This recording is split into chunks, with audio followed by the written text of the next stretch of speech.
Et Wolf nous parle... non, Marco nous parle de Wolf et de son fils à Wolf. Toujours en train de siroter une Red Bull, celui-ci. Je sais pas de quand date la photo l'année dernière, sûrement. Selon Marco, l'avenir de Victor Brackley est déjà entre ses mains, ou plutôt dans la famille. En effet, le fils de Toto Wolff, Jack, âgé de 9 ans, sera le prochain prodige de la F1. La performance d'Antonelli confirme l'intuition de Wolff, mais Toto a plus d'un tour dans son sac. Son fils et Jack est doué en karting, et Johan Berger, le fils de Gerhardt, est lui aussi très rapide. Tous les éléments sont donc réunis pour le retour d'un pilote autrichien en Formule 1. Ah oui, j'avoue. Possible. Putain, si on a le fils de Berger, ça serait dingue. J'ai tout de suite compris qu'il était très rapide, il était juste irrégulier. Cette année, les choses ont changé. Maintenant, je crois même qu'il peut se battre pour le titre, a déclaré Marco au sujet d'Antonelli. Bon, ça reste à voir. On a fait que 3 courses encore une fois, donc bon. J'attends de voir quand même ce qu'il en est, mais oui, un pilote autrichien, du coup, à l'avenir en F1, c'est pas impossible. Il y a des candidats, en tout cas.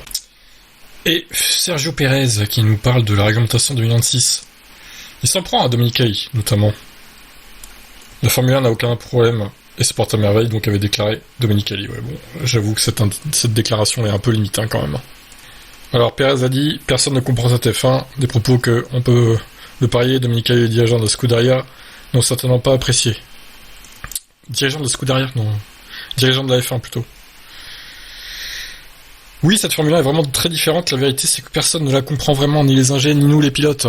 C'est un fait, les voitures sont plus aussi amusantes qu'avant. C'est une Formule 1 nouvelle, très complexe, très différente de ce à quoi on était habitué. Toutes les équipes ont beaucoup à apprendre. En tant que pilote, on essaie toujours d'aller le plus vite possible, mais maintenant, les aspects électriques et de recharge jouent un rôle beaucoup plus important, ça change tout.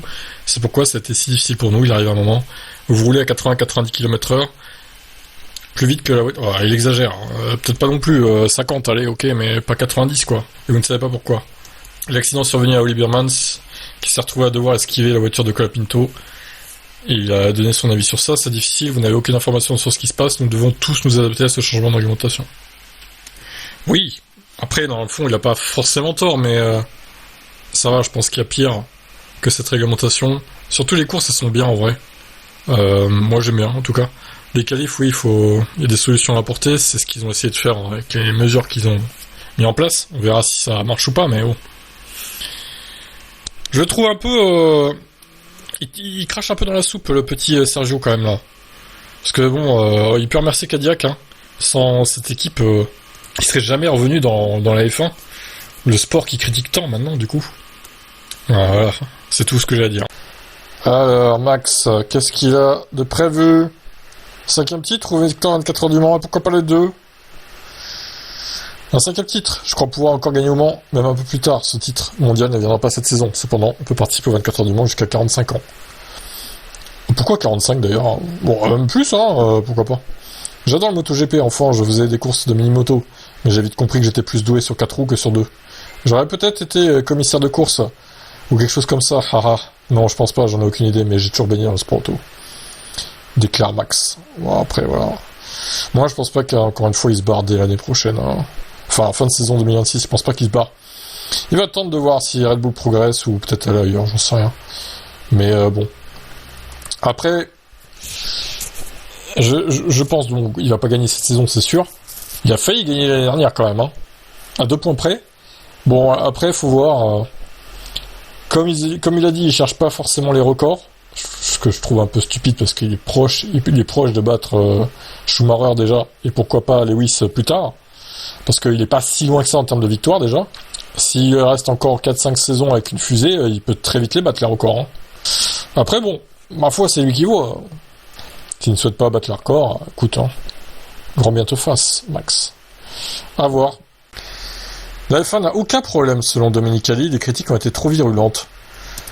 Non, il y a aucun problème, non, il y a aucun problème.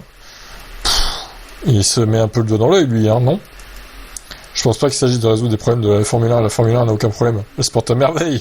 Selon Claire, l'immense majorité des fans ont été, dès le début, très enthousiastes quant à ce qu'ils ont vu en termes de spectacle. Parfois, nous nous perdons dans des discussions philosophiques ou techniques sur des sujets que la plupart des gens ne comprennent pas. Oh, prends-nous pour des débiles aussi. Ce changement était nécessaire pour que la F1 reste au cœur de l'écosystème du sport auto. Il est dans notre nature de chercher à nous améliorer. Mais ces discussions resteront dans un cadre approprié, car elles n'intéressent pas la majorité des fans, hein. Il suffit de regarder les chiffres. Toutes nos courses s'affichent complet. C'est flagrant. Je comprends donc pas cette négativité. Non mais ça n'a rien à voir. C'est pas parce qu'il y a des gens qui vont voir les Grands Prix que tout va bien dans le sport, quoi. C'est bizarre de dire ça comme argument, là. Nos collaborateurs peuvent vous fournir des données chiffrées, tout va bien. Les critiques se focalisent trop sur les aspects techniques. C'est pourquoi on perd parfois de vue l'essentiel, les gens veulent agir.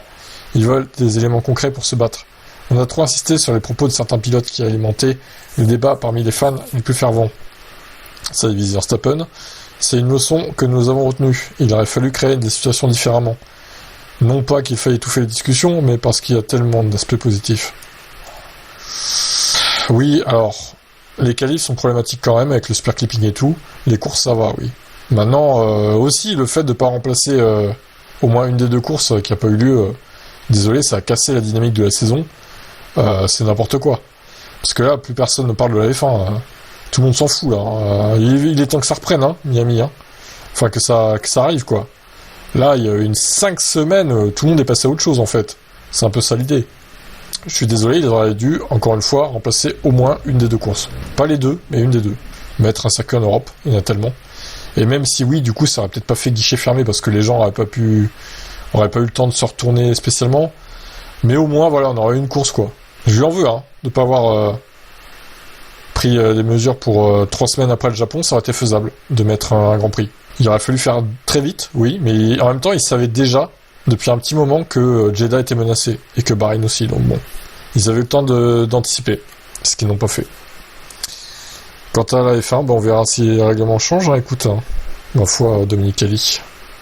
Alors, l'actu va être très rapide. La F1 a annoncé qu'à Miami, on rappelle que c'est un week-end sprint d'ailleurs, le seul et unique essai libre durera 1h30. Donc 30 minutes de plus. 90 minutes. Donc 1h30 au lieu d'1 heure. En vrai, ça me choque pas. Il y a eu une grosse pause. On revient en plus sur un week-end sprint. Moi, je serais même pour mettre 1h30 ou 2 heures au week-end sprint. Une seule séance d'1h30 ou de 2 heures même. Pas plus par contre, faut pas déconner, mais ouais. Jusqu'à 2 heures, je veux bien, à la limite. Tu fais une seule séance. Bon bah tu la commences un peu plus tôt. Comme ça, tout le monde aurait possibilité de tester et tout ses voitures. Non, ouais, ça me choquerait pas. Pour l'instant, il s'agit d'une solution ponctuelle et non d'une règle fixe. La nouvelle séance d'essai libre de 90 minutes ne s'applique que pour le moment qu'à Miami et non au Canada, qui comprend toujours des qualifs et une course sprint. Bon, en vrai, il pourrait le faire aussi pour le Canada. Et du coup, ça démarrera à 18h au lieu de 18h30. Bon. Eh ben, pourquoi pas. J'ai envie de dire, yes. Le PDG de Cadillac s'exprime sur le moteur 2029 de l'équipe. Alors, vous n'êtes pas sans savoir qu'ils utilisent un moteur Ferrari. C'était prévu. Et ils veulent lancer leur propre moteur en 2029. Moi, je trouve ça con, puisque 2 ans plus tard, on change de moteur à nouveau. Donc, ils feraient 2029 et 2030 avec le moteur de la réglementation 2026. Et ils rechangeraient derrière pour 2 ans seulement. Ça sert à quoi d'avoir un moteur pour 2 ans ? Dépenser de l'argent et dire avoir ce moteur 2 ans, ouais, super. Hein. Franchement, attendez la nouvelle réglementation, pire les gars. Hein. Vous économiserez du pognon. Hein. Le projet est en avance sur le calendrier prévu. Nous prévoyons actuellement que le groupe automobiliseur Cadillac soit opérationnel pour la compétition en 2029. Les réglementations concernant les groupes automobiliseurs sont en cours d'élaboration. On suit donc ça de près. Mais compte tenu de la réglementation actuelle, nous sommes en bonne voie pour disposer d'un groupe automobiliseur en 2029. Et surtout, si la F1 et la FIA décident d'avancer la nouvelle réglementation en 2030, admettons, car ils n'auront pas eu satisfaction avec cette nouvelle réglementation 2026 malgré les changements, il l'aurait que pour 1 an. Comme je l'ai dit, on suit ça de près. Il est possible que la réglementation change avant 2031, mais il est également possible qu'elle ne change pas d'ici là. Quel que soit le financement, je pense qu'il est important de voir un groupe automobiliseur Cadillac le plus rapidement possible. C'est vraiment l'objectif principal de mon point de vue. S'il existe des moyens d'accélérer le calendrier, nous le ferons, mais pour l'instant, l'objectif c'est 2029. Bon, à mon avis, ils vont faire marche arrière. Restez donc avec Ferrari toutes ces années, et après, bon bah oui, avec la nouvelle réglementation, au pire, tout le monde sera à nouveau égalité, niveau moteur, et vous aurez votre carte à jouer, peut-être. Mais là, en plus, ils vont arriver avec du retard sur les autres. Bon, ça sert à rien, franchement. Admettons qu'Cadillac progresse. 2027-2028, les résultats sont meilleurs. 2029, ils arrivent avec un moteur pété du cul, et les résultats, bah, c'est dernier, à nouveau. Bah oui, mais c'est ce qui leur prend au nez, hein.